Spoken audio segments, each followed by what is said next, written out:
write a perturbation expansion, and we will pick out the inputs to second order. And that gives us a dispersive interaction Hamiltonian, and from that Hamiltonian we can again look at some interesting physics.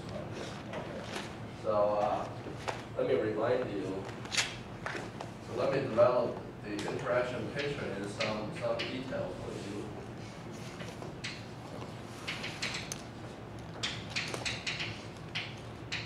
So previously we said that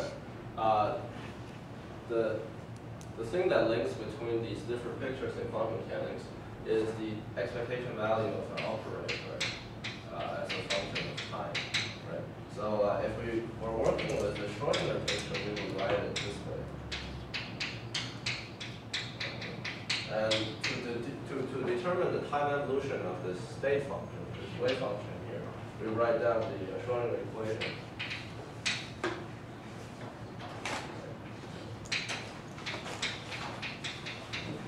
With some quantity, the Hamiltonian calculation. And in general, this Hamiltonian operator could depend explicitly on time.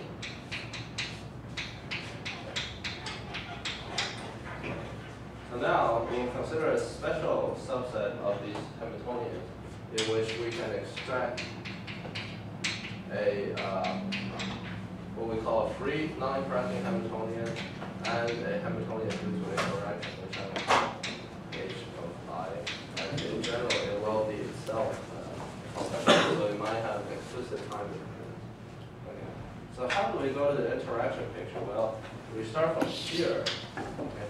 Start from this definition of the excitation value of an operator. And then we resolve the identity operator as such. Okay, e to the minus I.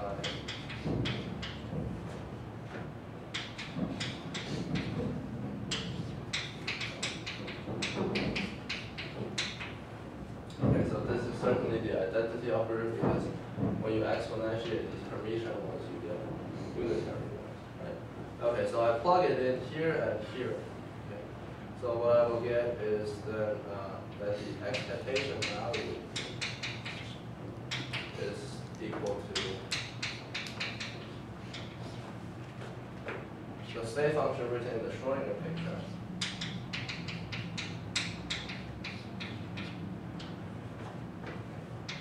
Let me put a bracket here deliberately to show you how we are associating the different factors.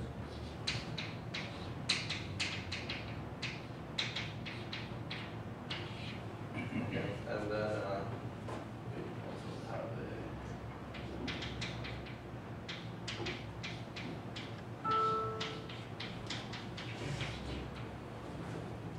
okay, so that's one way we can write and keep the excitation value of the operator the same. So now, let me call this a new state, this a new operator, okay, and this a new bra.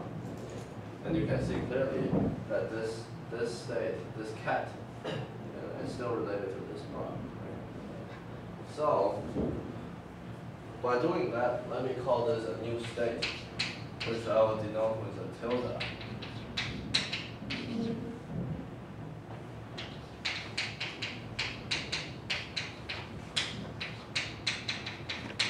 I can also write, by inverting this, to write that this is how I go from the Schrodinger picture state to the, this is how I go from the new state to the Schrodinger picture state. And I know that the Schrodinger picture state time evolution is governed by this equation. So let's plug this into this equation and derive the time evolution equation that governs this state. Okay. So that amounts to on the left side we have IH bar. Okay. We take the derivative with respect to the exponential, bring down that which is 1 over IH bar. Okay. H bar. Okay. And then we have let me write the identity here. Right, sorry. can't find it. Let me write it. Different capacities. Okay, and then the other term you take derivative with respect to the state. This is plus dt sine tilde of t.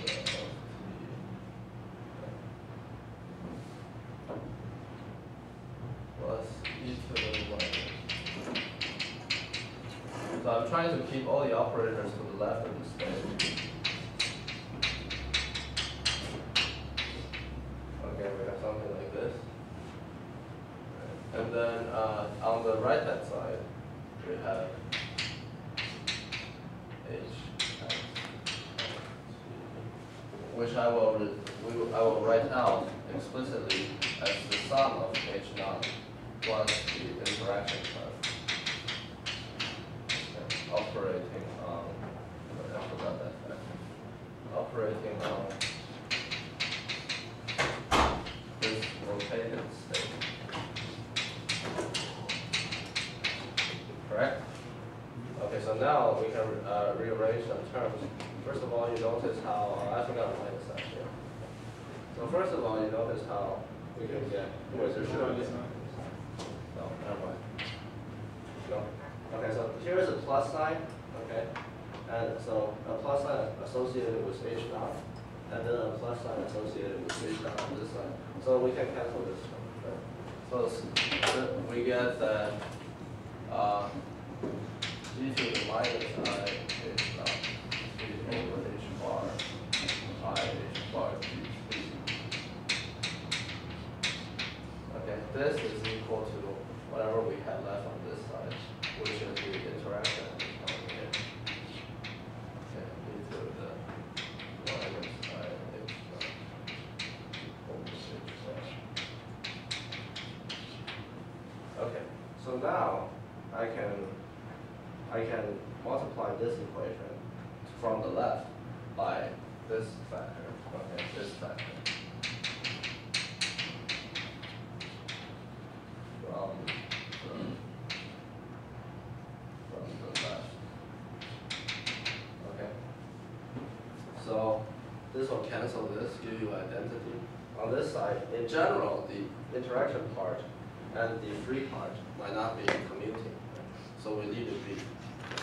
So now we get this new kind of Schrodinger equation that looks like the Schrodinger equation that governs the time evolution of this new state that we defined.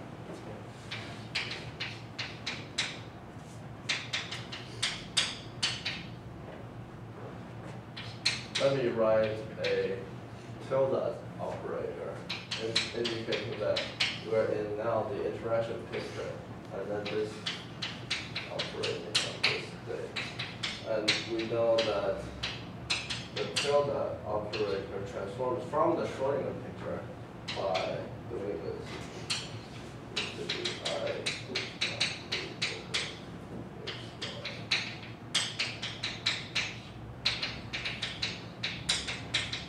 Okay, so this is precisely what we said here, right? Where we associated this kind of similarity transform with the operator, going from Schrodinger picture to interaction picture, and this kind of transformation associated with the state. Okay. So what this amounts to is saying that the time evolution of the state, the dynamics, is completely described by this interaction having probability. But the operators not only do they feel the effect of the interaction, they have this explicit time dependence attached to them that describes their free evolution. Okay, so that's the interaction picture, which we have seen before, but maybe not in this gory detail. Okay. So now, based on this interaction picture, I'm going to start working with this equation. So first of all, let me make a connection, and in particular, let's consider our Jaynes-Cummings model. Okay, and let's write down the Jaynes-Cummings model interaction in the interaction picture. So for Jaynes-Cummings, okay, So the Hamiltonian for this is given by the atom part. Okay.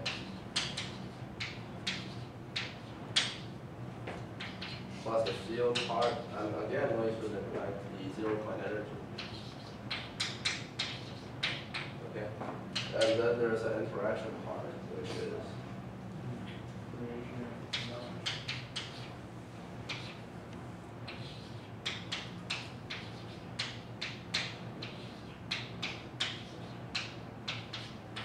correct.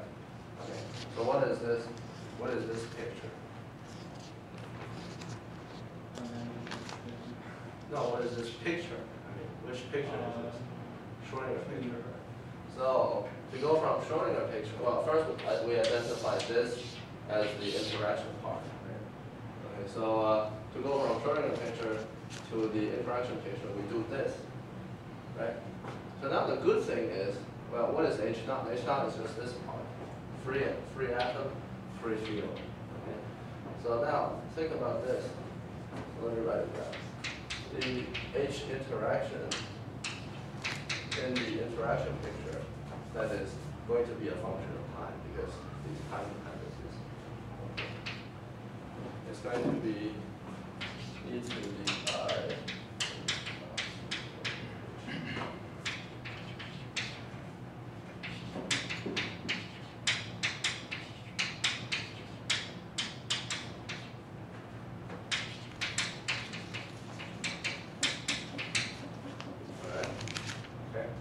So what are we going to do here? Now this H naught consists of two commutating parts, commuting parts. This part and this part, they have nothing to do with each other when they're free, right? Okay. So it's reasonable to say that the free atom, atomic Hamiltonian, this one, is going to look at these states, right? And then the field part is going to look at these operators. Okay. So now we can write roughly, not roughly, exactly. So let me write it this way. So e to the I, H atom, which is this part. So this is H atom, this is H field. What is sigma plus? If I write this out explicitly, this is going to be going from the ground state to the excited state. And then on that part, this will come through this A operator. The atomic part will come right through this A operator.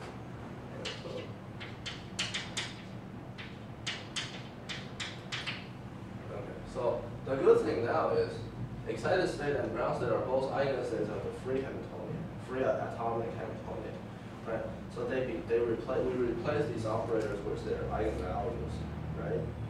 And the difference of these two in the exponent is simply the atomic transition. So let me remind you what kind of an atom we were looking at. We were looking at an atom that looks like excited state, ground state, and then this transition frequency is omega naught. So let's keep using this notation. This term is going to be just e to the I omega naught t, right? This one. So we're going to similarly get one with this, with the Hermitian conjugate of this, right? So I'm not going to write that down. So Hermitian conjugate of this. Now for the field part, okay, sorry, I forgot to write. This is not the whole story, right? We still have attached the field part, which is e to the I field.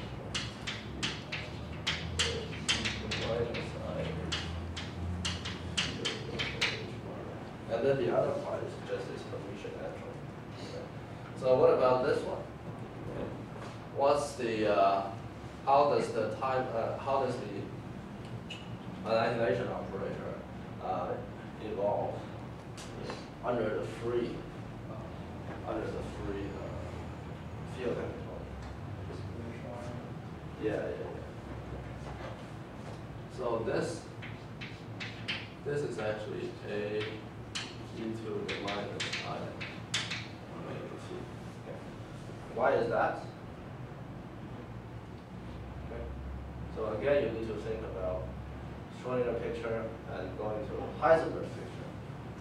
Right. So this is the reverse of Heisenberg picture. Because how do we do? I mean, this is exactly Heisenberg picture, right? Yeah. This operator is going from the Schrodinger picture into the Heisenberg picture for the case where we just have a free field. Right? And for the free field, this is how it evolves. And this is something you might remember from our lectures on the harmonic oscillator, I guess. Okay. So, and then this thing plus is the region conjugate. Okay. So this is how we arrived at one of the terms we written down. Okay. So this is h bar lambda. We have sigma plus a e to the I delta t with delta equal to omega naught minus omega, right? Okay. Plus sigma minus a dash right. So remember we looked at this, okay, and we thought about, because the actual James Cummings model, when we were deriving it from the dipole interaction, the dipole approximation, there were 4 terms, right? And I showed you how those 4 terms roughly dependent on time. They got attached these factors, right? Whereas the other ones, the other 2 had omega naught plus omega. Right? Okay. So this is. What do you redefine what omega naught and omega are? Okay. Omega is the frequency of the field, and omega naught is the frequency of transition for the 2-level atom that we're studying. Okay. So now this is our interaction component, written in the interaction picture. Okay. So notice that this kind of Hamiltonian, it roughly looks like this. So I can write h bar lambda. I'm going to call this whole thing operator A plus A seg. So this is the kind of Hamiltonian we'll be thinking about today. Right. So once we have to do interaction picture, the first thing we do is we write down we transform the Hamiltonian. So once that is done, we can start with that sort of like Schrodinger equation. And provided that you're given initial conditions, that equation can be solved in this way.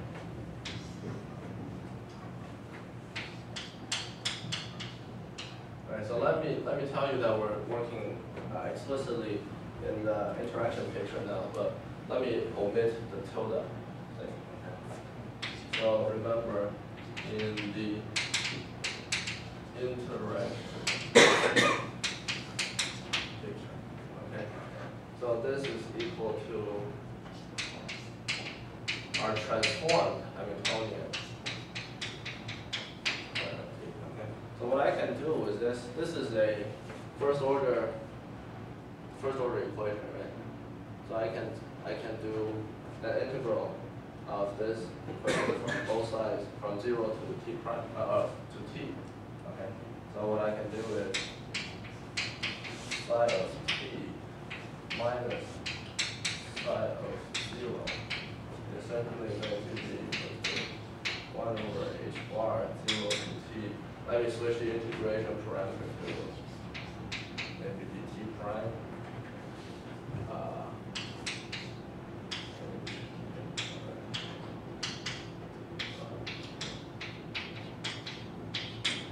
Correct? Okay, this is doing nothing other than integrating both sides from 0 to t. Okay. So now I can write this in a series by writing this onto this side. Right, this comes from the initial condition that you're given.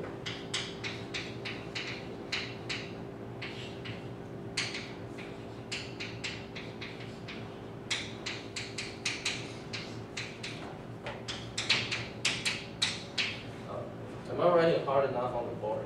Can everybody see this? Okay. All right. So now what I can do is take this term, and we have this thing appearing again. So let me plug it in again using this formula. Okay. So what I get is that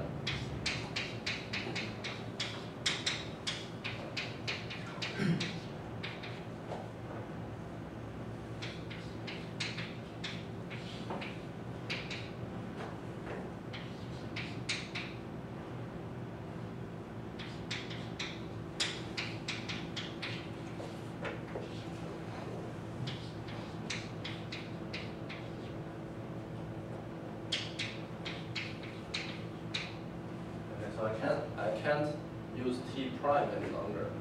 Right? I need to plug in the solution for this based on this equation. Right? So it's like saying replacing T prime over here. So the integration would run from 0 to T prime, right? And I need another dummy variable which I will call T double prime. So this would give me 0 to T prime. Let me write these things.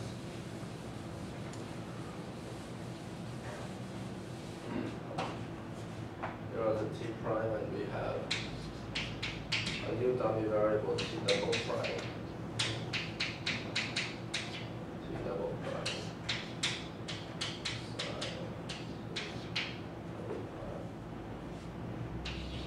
Oh, there's no. Right. Yes. Right. Okay. So now we see we have 2 terms now. So we have this, which we will call a 0th order term because it involves 0 power of this interaction Hamiltonian. And then this one was 5, 0. And this one we will call first order term because it's first order integration. And then if I expanded this out, we have a second order term. But then the problem is the second order term has to do with this, which we don't know. Okay. But we can do the same thing again, right? Plug in this formula into here and getting a new kind of dummy variable, maybe dt triple prime. Okay, and then if we want just second order term, we can just keep this one coming from side 0. Right. So this is how you write it in a perturbative theory. Okay. And what is the perturbation expansion parameter here? Okay. It will be this lambda thing.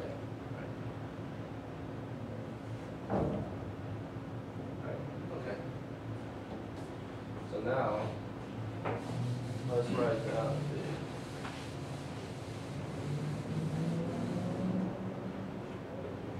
let me make some space.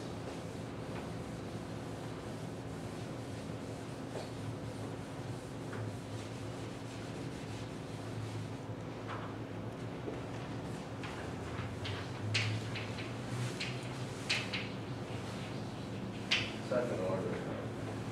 You will have 1 over IH bar squared. 0 to T prime. 0 to T prime. T double prime.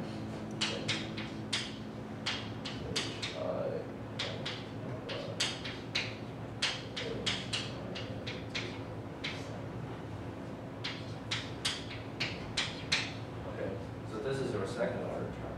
And notice that the way that these operators, the order of them matter, and the integration order matters. Because in general, if your Hamiltonian is dependent on time, in general, something like this in the interaction picture, the Hamiltonian at different times might not commute. Okay. So we're not free to write this the other way. Okay. So the order of this is important, and you need to remember that the latest time appears here. So you can roughly think about this as the state evolving to T prime first, and then to T, something like that. Right. And now these second order. So in general, if I would want to write the nth order term, I would have nth order. Okay. So I would have this to the nth power, dt prime, bunch of integrals into dt minus 1, okay? The n minus 1 is w variable, okay? And then ATN, all right. Inside you get a product of the Hamiltonian operation, a product. Okay, maybe I going from 1 to n, okay? So H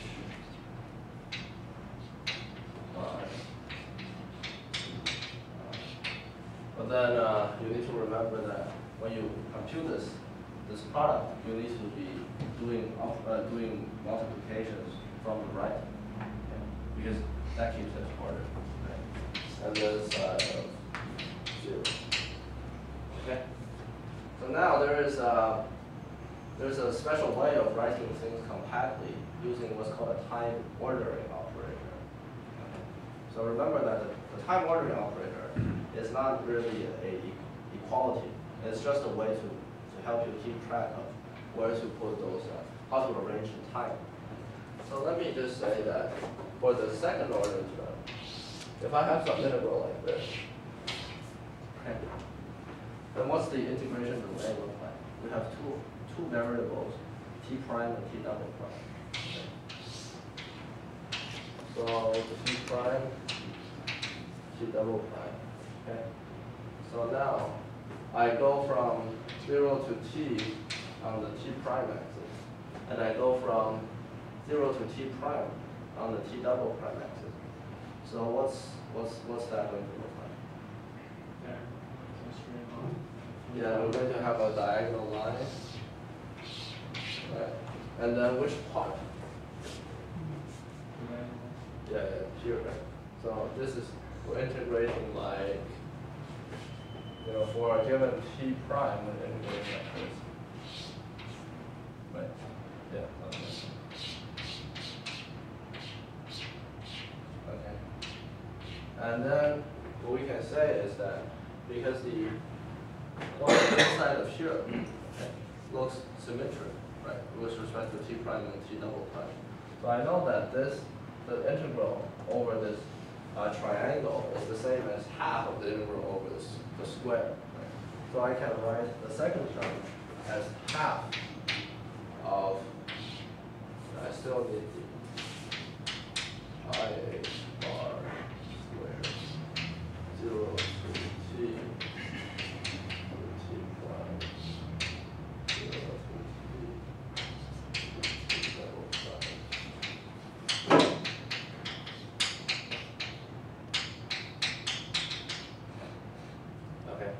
Let me forget about this, because actually our perturbation expansion works for any kind of initial state.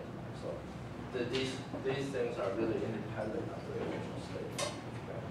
So now, imagine what we would do for the nth order term. Right? For the nth order term, you find out how many ways there are of renaming these dummy variables. So that's all the permutations, which you have n factorial permutations, and they will all give you the same result. So it turns out you can write it as 1 over n factorial this to the nth power, and then replacing all these things to t. Okay. So then we can write this perturbation expansion like using an exponential factor. Okay. Because you basically have 1 over n factorial something to the nth power. That's exponential. Yeah, basically just exponential effect. And basically we write down that the time evolution is governed by something like exp, okay, 1 over I h bar 0 to t prime h.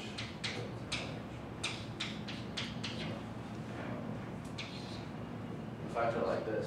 Okay, so this is kind of like e to the, I forgot a minus sign somewhere. Or did I? Yeah, we have it. No, maybe not. Oh, wait, there's no minus sign. So this is kind of like our normal time evolution operator in the Schrodinger picture, where we write e to the minus I h t over this is what evolves the state. Right? But this is a little different because right now this is explicitly dependent on time. And remember, although this, if we were to expand this, we basically get a bunch of products of integral, right? All going from 0 to t. But remember, in the true form, in the correct form, the order of these t's actually matter. So if I were to do an explicit calculation, okay, then you can find that this second order term evaluated using this formula is going to be in general different from this one. Okay, and the reason is that the time order has been broken. So what you need to do is do this time, something called the time ordering operator, just attach it to this. Okay, so once you write this down, you expand this in terms of a Taylor series, and then you apply the time ordering operator onto here. Okay, the time ordering operator will pick out all the possible configurations, all the possible permutations, which gives you this n factorial term, and then it orders the time in this fashion. Okay, from by choosing some specific configuration, or by having this integration limits respect the order of the appearance of these operators. And so that's the time ordering operator. Okay. And that's useful when you try to write down, I guess, higher order terms. But today, since we're just going to be working in second order, we're just going to start directly by working with this form. Okay. So now we know the explicit expression for this. Okay. So let me work out the second order integral and the first order integral. Are there any questions so far?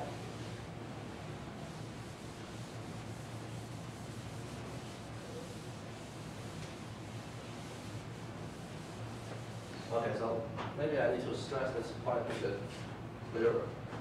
Over here, if we were doing something like normal functions of t prime and t double prime, okay, and those functions are symmetric, then we know that this is certainly half of this.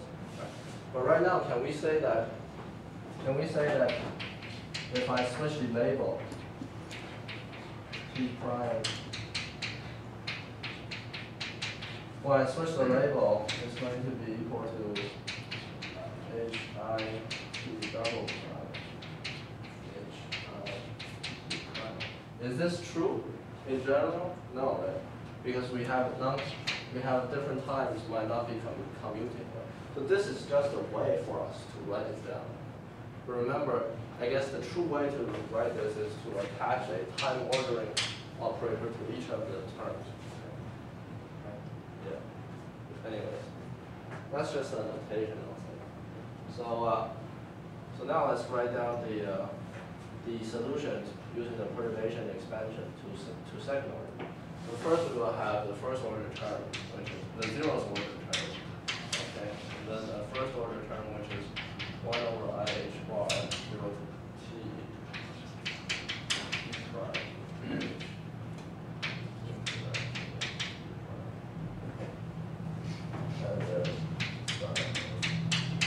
Whatever this thing evaluates to, this is going to evolve your initial state. Okay. So this h, in this thing we have written to be, let me take out the explicit time dependence in the definition. So we just worked out that this is equal to h bar lambda sigma plus a t to the I delta. Taking out the time dependence explicitly so that we can do this integral. Maybe that or equal to minus something like this. So now this integral is pretty easy to do, right? Just exponential factors, and the operators themselves don't have any more explicit time dependence. So it is right. First order.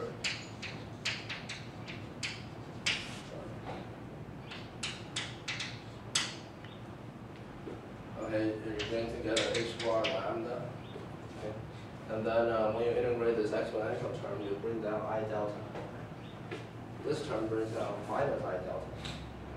Okay. So it's like I delta over 1, okay, A e to the I delta t minus 1 minus A negative e to the minus I delta t. Right? Okay, so now think about you've probably seen this factor somewhere before. Right? What does this look like? If we were to take out e to the I delta over 2, okay, then this factor is going to give you something like a sign with a face, right? And then dividing like this, you're going to sink. You're going to sink here as well. Okay, so what is this? This is just Fermi-Golding rule, right? Yeah. This is in a form similar to Fermi-Golding rule, and it'll give you Fermi-Golding rule. Yeah. So this is the general case of Fermi-Golding rule, and we can simply write down the higher order terms in the time-dependent perturbation theory using this perturbative expansion thing. So testing some terms, I get that the first order term looks like lambda delta A e to the I delta t minus